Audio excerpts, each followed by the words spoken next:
Quelqu'un qui a demandé, est-ce qu'on peut prendre une partie d'un fonds d'urgence pour acheter l'immobilier? Un fonds d'urgence est là pour protéger ta vie au cas où il y a des impôts. La raison pour laquelle en Afrique, la plupart du temps, on a le sentiment qu'on est en train de repartir à zéro, c'est 3 choses. Un, on n'a pas de fonds d'urgence.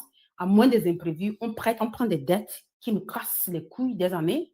Deuxième chose, c'est qu'on n'a pas l'éducation financière personnelle et on ne sait pas qu'il y a autre opportunité pour nous au lieu de cela.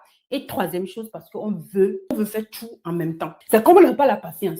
On a beaucoup des objectifs, on veut faire ça tout en même temps et on ne planifie pas. On lève au jour au lendemain et puis on prend une dette ou on prend ce qu'on devait nous protéger. Si votre fonds d'urgence, si je dis n'importe quoi, si vous avez plus, cela veut dire plus que, disons que vous êtes salarié dans le secteur public, si vous avez plus que 6 mois de votre fonds d'urgence, le surplus, oui. Est-ce que l'immobilier est la bonne chose? Est-ce que vous pouvez faire autrement? Bon, moi, je ne vais rien dire.